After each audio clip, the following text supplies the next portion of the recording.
वाहिगुरु जी का खालसा वाहिगुरु जी की फतेह। श्री दरबार साहब की परिक्रमा में दुख भंजनी बेरी के ठीक सामने है ये ऐतिहासिक बुंगे और इन बुंगों के अंदर रखी हुई है एक ऐतिहासिक सिल जिसे आप परिक्रमा की तरफ से बाहर से भी देख सकते हैं। यह मुगलिया तख्त की सिल इस बात की गवाही देती है कि सिखों ने दिल्ली को जीता और लाल किले में निशान साहब को फहराया था, वहां शासन किया और सिखों ने न केवल मुगलों के सिंहासन को तोड़ा बल्कि उस तख्त की सिल को तोड़कर घोड़ों से बांधकर श्री दरबार साहब में गुरु साहब के चरणों में लाकर रख दिया, जो आज भी इन बुंगों में सुरक्षित है।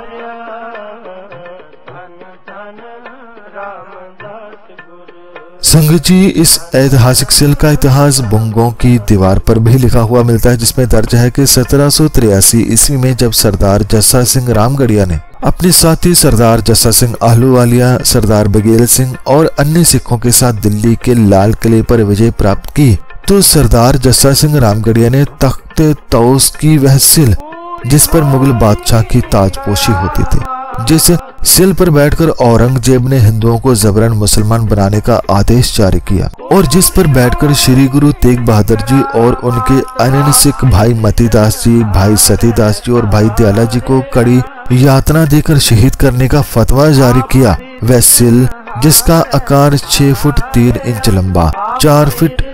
6 इंच चौड़ा और 9 इंच मोटा है, उसे तख्त से उखाड़कर संगलों और रस्सियों के साथ बांधकर श्री दरबार साहब धन धन श्री गुरु ग्रंथ साहब जी की पावन उपस्थिति में लाकर रख दिया, जो आज भी दिल्ली तख्त पर सिखों की जीत के प्रतीक के रूप में यहाँ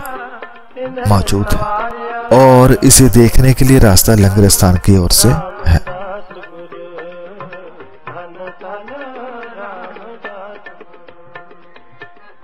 संगत जी, दिल्ली जीतने को लेकर कुछ और बातें भी जान लेते हैं। जब सिखों ने दिल्ली पर विजय प्राप्त की तो उन्होंने न केवल तख्त को उखाड़ा बल्कि कई और महान कार्य भी की, जिनमें से एक था दिल्ली में गुरुद्वारा साहब के निर्माण करने, और यह सेवा सरदार बघेल सिंह जी के हिस्से आए।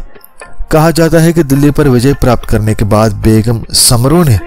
मुगलों और सिखों के बीच संधि करवाई थी, जिसमें कुछ शर्तें रखी गई, जिसमें बेगम समरो ने कहा, खालसा जी आप शाह आलम की जान बख्श दें और लाल किले पर इसका अधिकार रहने दें, मुगलों की ओर से बस यही तो मांगे हैं, इसके अलावा आप जो भी कहेंगे हमें वह सारी शर्तें मंजूर होंगी। तो सिखों ने भी कुछ शर्तें रखी। एक मुख्य शर्त ये थी कि दिल्ली में जहां भी गुरु साहबान के चरण पड़े वहां गुरुद्वारा साहब बनाया जाए और गुरुद्वारा साहब बनने तक सिखों की एक टुकड़ी यहाँ रहेगी। इसके साथ ही कुछ अन्य शर्तें भी थी, जैसे शहर की चुंगी का 1 रुपए में से 6 आना सिखों को दिया जाए और शहर की कोतवाली यानी शहर का मुख्य थाना खालसा को सौंप दिया जाए। तो ऐसी कुछ शर्तें रखी गई जिन्हें मुगलों ने मान लिया। तो संगत जी, इसके बाद बाकी खालसा सेनाएं सरदार बघेल सिंह जी को सभी अधिकार देकर पंजाब लौट गए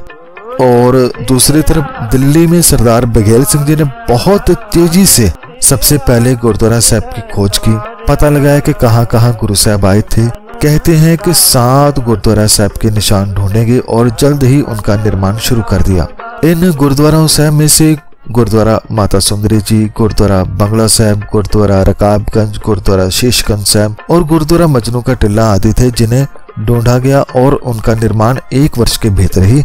कर दिया गया। तो इस तरह दिल्ली में गुरुद्वारा साहब के निर्माण हुए।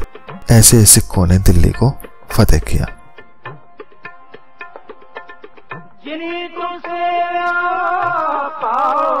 तो संगत जी, ये था बहुत ही संक्षेप में दिल्ली फतेह करने का इतिहास और ऐतिहासिक सिल का इतिहास जो श्री दरबार साहब के अंदर मौजूद है। यह ऐतिहासिक सिल सिखों की जीत, सिखों की एकता, गुरु प्रति प्रेम, सिखों में विनम्रता और दृढ़ संकल्प का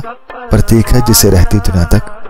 याद किया जाएगा। धन्यवाद। वाहिगुरु जी का खालसा, वाहिगुरु जी की फतेह।